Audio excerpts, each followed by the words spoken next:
soldered PFD calculations for Instrument Protective Functions IPFs, quantifying reliability to meet Safety Integrity Level SIL targets.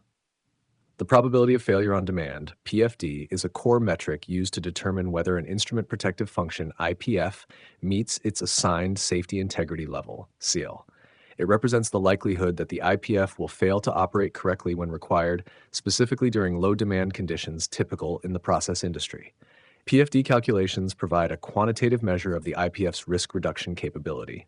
They ensure that safety functions are not just theoretically sound, but mathematically validated to perform as expected over time. Accurate PFD evaluation requires consideration of equipment failure rates, test intervals, diagnostic coverage, and repair practices across all elements of the IPF loop: initiator, logic solver, and final element. Purpose of PFD calculations: verify compliance with assigned SIL. Each SIL corresponds to a defined PFD range.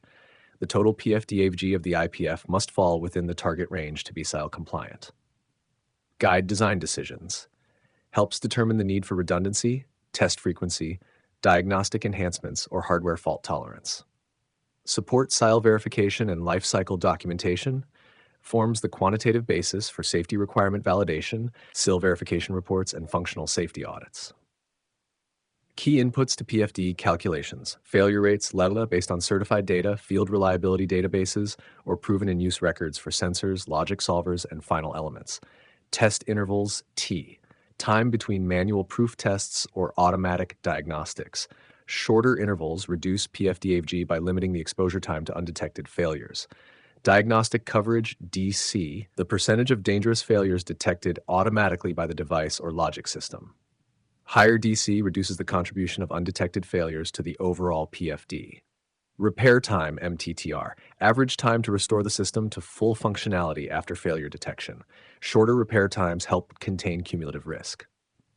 Architecture and redundancy, system configurations, e.g. 101, 102, 203, affect how failure probabilities are aggregated or mitigated.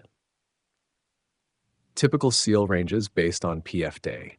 SIL 1, PFD-AVG, rule Gore 10 squared to 10^10-1, risk reduction factor 10 to 100, SIL 2 FDAV 10 n of key to 10 n squared, risk reduction factor 100 to 1000, SIL 3 FT.10 monoscore to 10 n p, risk reduction factor 1000 to 10,000. Note, SIL 4 is rarely used in process industry applications due to extreme reliability requirements. Calculation methods: simplified equations for low-demand systems. For basic configurations, conservative equations can be used assuming constant failure rates and no repair during test intervals. Detailed modeling, e.g. reliability block diagrams, fault tree analysis. For complex or redundant architectures, software tools and probabilistic models account for failure combinations, diagnostics, repair, and shared dependencies. Tool-assisted verification, SIL verification tools, e.g. X-Silentia, Orbit SIL, or custom spreadsheets, allow structured input and traceable outputs aligned with IEC 61508, 6115011 methodologies. Assumptions and constraints: conservative and defensible data. Failure rate and diagnostic data must be traceable to valid sources such as certified manufacturer documentation or ORITA databases. Valid for specific architecture and operating context. PFD-AVG is specific to the tested configuration, test interval, and component behavior. Changes to equipment, testing practices, or system logic require revalidation. Fail-safe behavior must be preserved. Calculations assume that detected failures trigger appropriate protective responses. Failure to act on diagnostics invalidates the assumptions. Conclusion: PFD calculations provide measurable assurance of protection. PFD-AVG quantifies what matters most in safety: the probability that a critical protective function will not work when needed. Through accurate, conservative, and transparent calculations, organizations can verify that each IPF delivers the risk reduction it was designed for.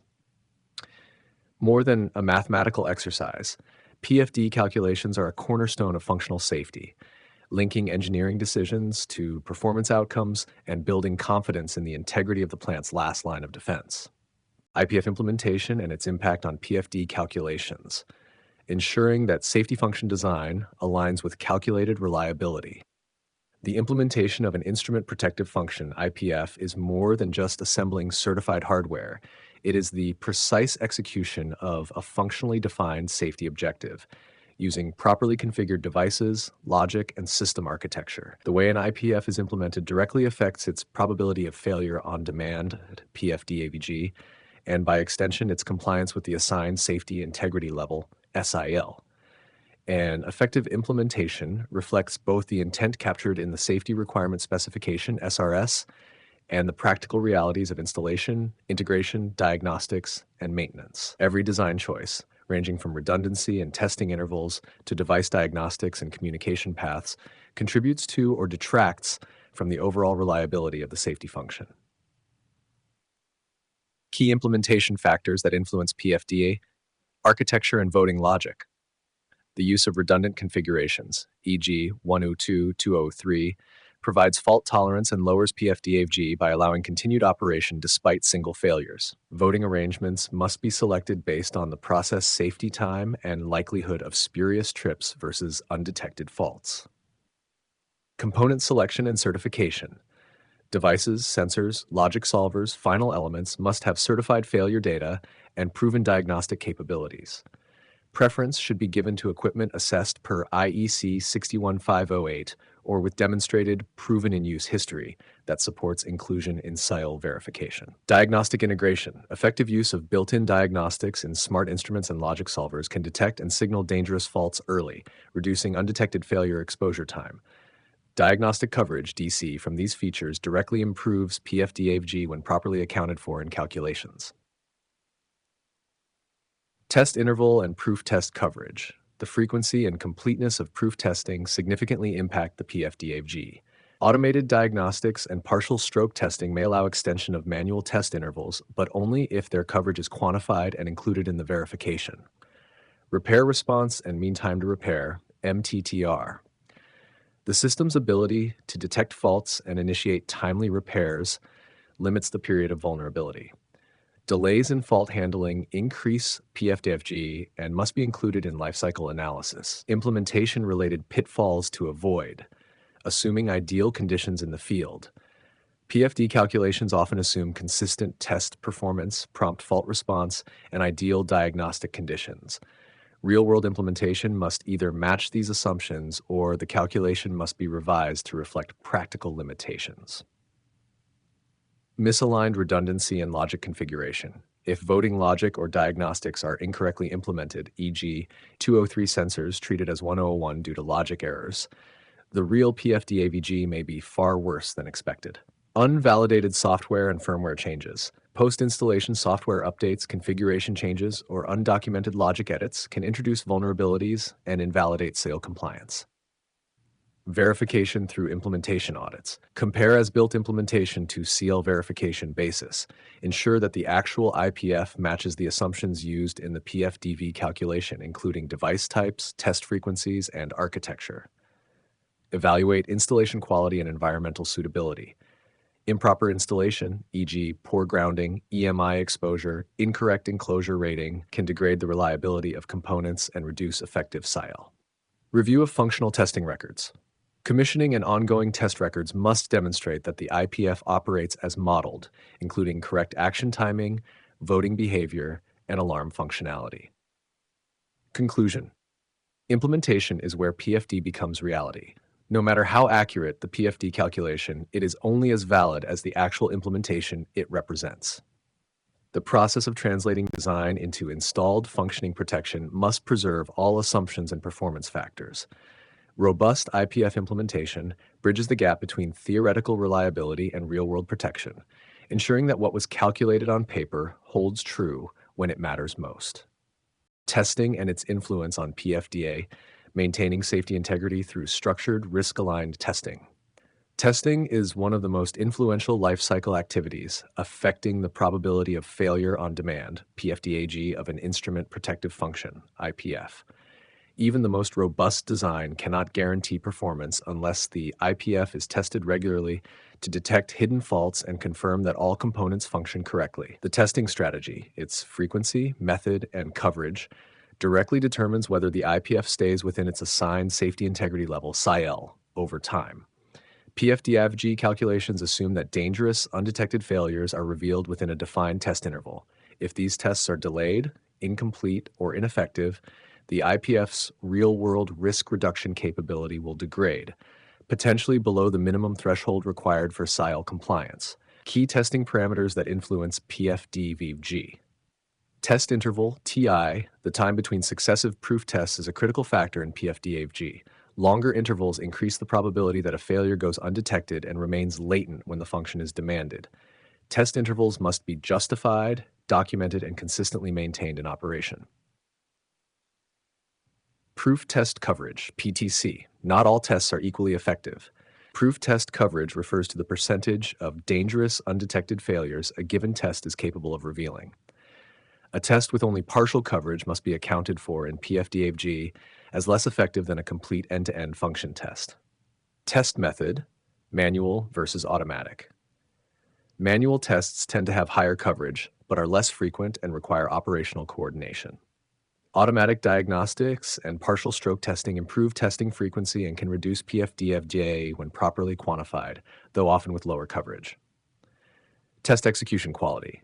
Test effectiveness is only as strong as its implementation. Missed steps, undocumented outcomes, or skipped tests undermine assumptions used in safety verification.